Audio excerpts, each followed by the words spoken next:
In a revelation that has sent shockwaves through South Africa's political landscape and reverberated far beyond its borders, French authorities in Paris have reportedly identified the individual believed to be responsible for the mysterious and tragic death of former South African politician Nathi Mthethwa, a development that insiders describe as the culmination of one of the most sensitive, protracted, and politically charged investigations in recent memory, an inquiry that began quietly months ago.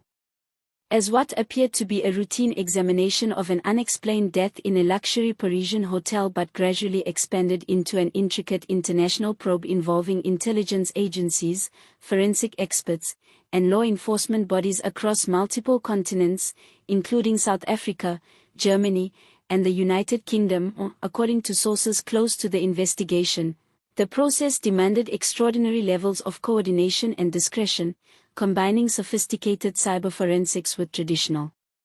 intelligence methods as investigators painstakingly followed fleeting trails of encrypted communications, irregular banking activity, and suspicious travel patterns that surface briefly before vanishing, only to be reconstructed through meticulous analysis. With the breakthrough reportedly coming when analysts succeeded in partially decrypting messages recovered from a secure communications platform allegedly used by the suspect, messages that, when cross-referenced with airline records, hotel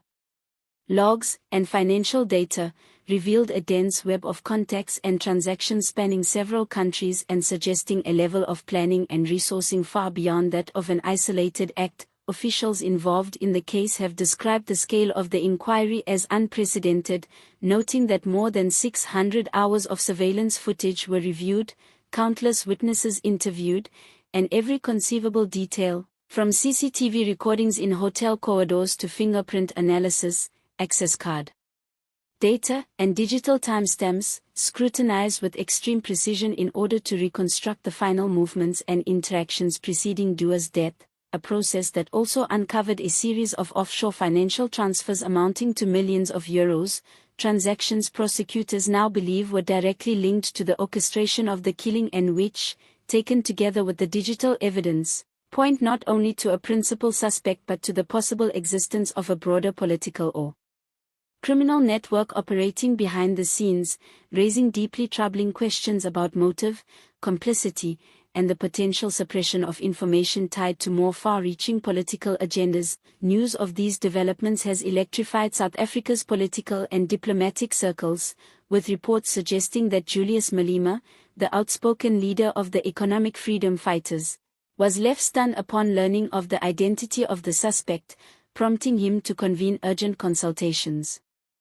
with legal advisors and senior party officials to assess the possible ramifications, as party insiders warn that the case is not merely about a single murder but about what that murder might ultimately expose, a sentiment echoed by political analysts who argue that any arrest or prosecution linked to Mthethwa's death could fundamentally reshape narratives around political accountability, corruption, and the role of state and private security structures in South Africa. Commentators remain divided on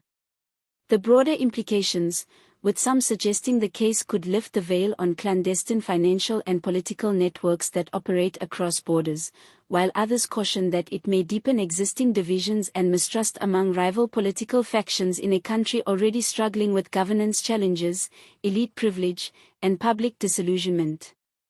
Making the stakes extraordinarily high, further reports from Paris indicate that the suspect, who remains in high-security detention pending the completion of formal extradition and judicial processes, is allegedly connected to a series of high-profile transactions straddling both business and politics, with investigators said to have secured extensive electronic evidence, including encrypted emails, offshore banking records, and forensic material linking the individual to coordinated financial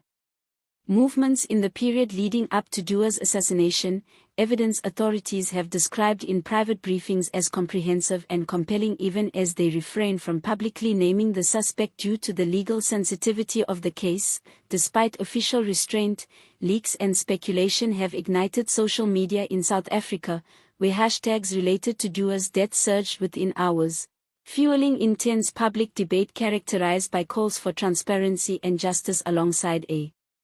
proliferation of conspiracy theories. some alleging a vast international plot, others framing the killing as a politically motivated attempt to silence or implicate powerful figures, with Malema supporters responding with a mix of disbelief and defiance, while political opponents moved swiftly to question the integrity of his inner circle, prompting analysts to warn that unchecked speculation risks spiraling out of control and further inflaming an already volatile atmosphere. If the Paris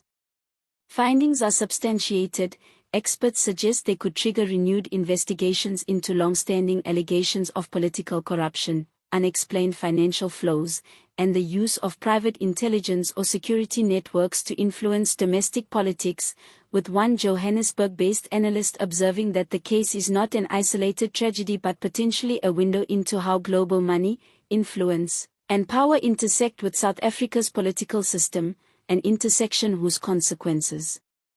could reverberate for years to come. The case has also reignited debate over the security of politically exposed individuals abroad, with security specialists arguing that Dua's death underscores significant vulnerabilities in the protection afforded to political figures and diplomats when traveling internationally, particularly when personal loyalties, business interests, and political rivalries overlap, increasing risk in ways that traditional security protocols may fail to address, a concern echoed by European analysts who suggest the incident could prompt governments worldwide to reassess how they safeguard high-profile individuals overseas. Beyond its political and security implications, the investigation is increasingly being viewed as a landmark in the evolution of international law enforcement cooperation, with the French-led effort, conducted in close coordination with South Africa's Directorate for Priority Crime Investigation and elements of Europol, being cited by legal experts as a potential template for future probes into politically sensitive crimes that span multiple jurisdictions, demonstrating both the possibilities and the challenges of cross-border collaboration in cases where suspects, evidence, and political pressures are widely dispersed, and prompting some prosecutors to argue that the investigation sets an important precedent by showing that political influence, however formidable, cannot indefinitely shield those implicated in serious crimes. Paris police have confirmed that the suspect remains in custody under maximum security conditions while legal processes continue, emphasizing that while a public disclosure is anticipated, the complexity and sensitivity of the case require extreme caution, even as journalists and researchers race to piece together the available information, often producing reports that deepen the sense of mystery while offering few definitive answers. Within South Africa, public demand for clarity continues to intensify, with television debates, newspaper analyses, and online forums dominated by speculation about who ultimately ordered the killing, what secrets Dua may have possessed, and how far the consequences of the investigation might extend, leading reporters in Pretoria and Johannesburg to revisit earlier controversies from Dua's political career in search of threads that might connect his past to the circumstances of his death, while some insiders quietly express fears that the coming weeks could bring political instability or attempts to suppress further revelations. Anonymous law enforcement sources have hinted that additional arrests are possible and that the network of involvement may reach well beyond a single individual, raising the prospect that, if confirmed, the case could evolve into the most significant political scandal South Africa has witnessed since the early 2000s. And as anticipation builds ahead of an imminent press conference in Paris, pundits increasingly speculate that the eventual public release of the suspect's identity and the full scope of the evidence will be remembered as a defining moment in contemporary South African history, a moment that lays bare the fragile nexus of power, loyalty, and betrayal at the heart of modern politics, compelling citizens to confront uncomfortable questions about corruption, accountability, and the true cost of ambition, questions that extend beyond national borders and resonate globally as the death of Nathi Mthethwa, long regarded as an unresolved enigma, is recast as an international saga whose final outcome, whether justice, deeper division, or both, remains uncertain, even as the world waits for the truth to emerge.